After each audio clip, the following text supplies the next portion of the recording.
प्रथमोऽध्याय। एकदा नवमीश्रण ऋषि शौनकादय प्रपुंज सर्वसोत्रम पुराणिकम खल व्रतेन तपसं किं प्राप्ते वंचित फलम तत् सर्वश्रोतमक्षम कथस्य महामुनि।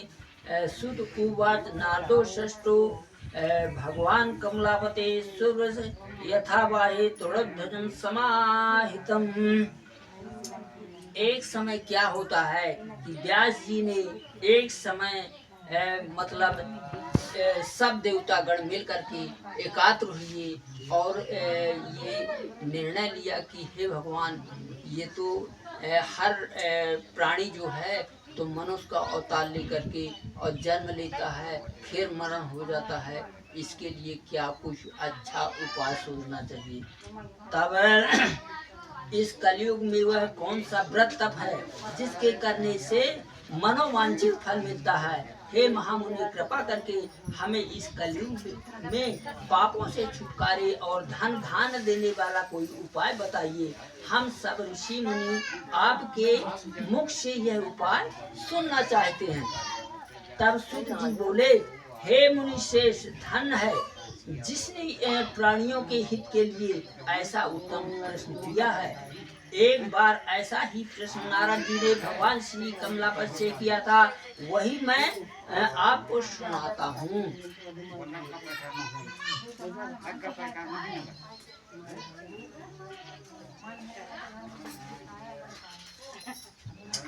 एक बार नारद जी ने भ्रमण करते करते पृथ्वी लोक में जा पहुँचे।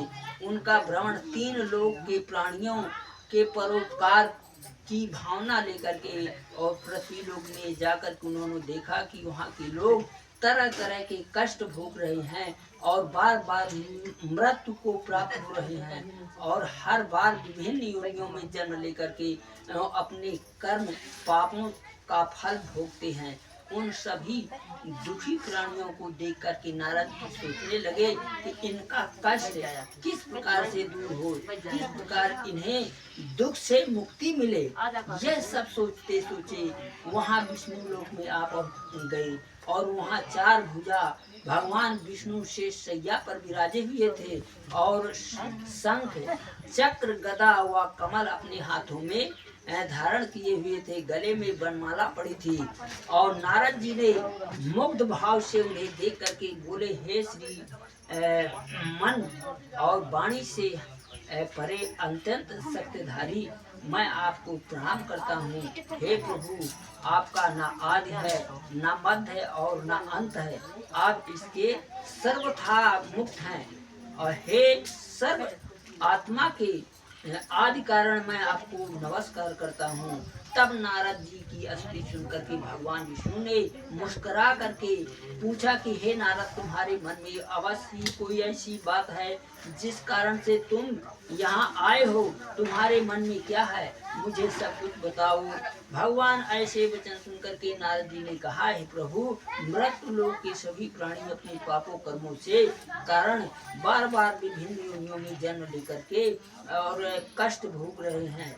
हे भगवान, यदि आप मुझ पर कृपा रखते हैं तो इन प्राणियों के दुख दूर करने का कोई सुगम छोटा सा उपाय बताइए।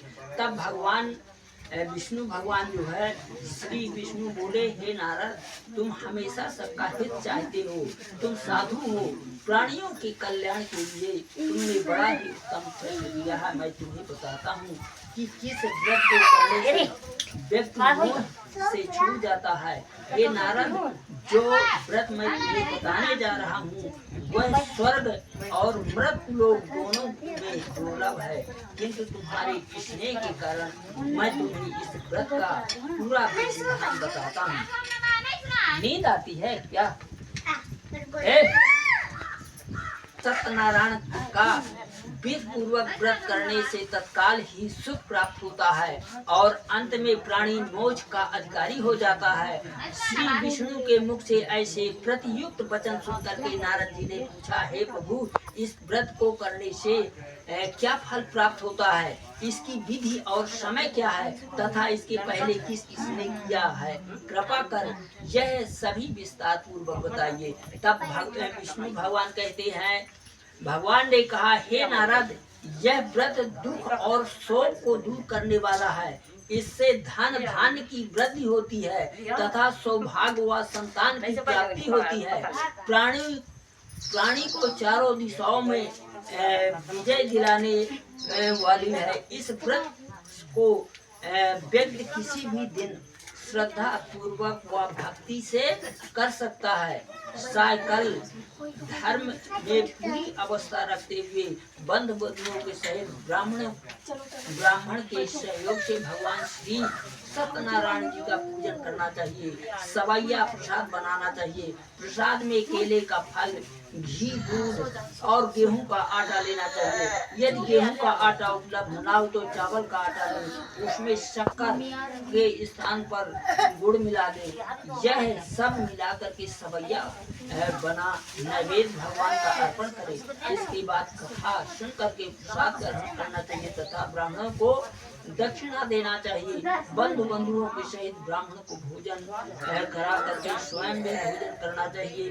प्रसाद ग्रहण करने के बाद भोजन कीर्तन करना चाहिए।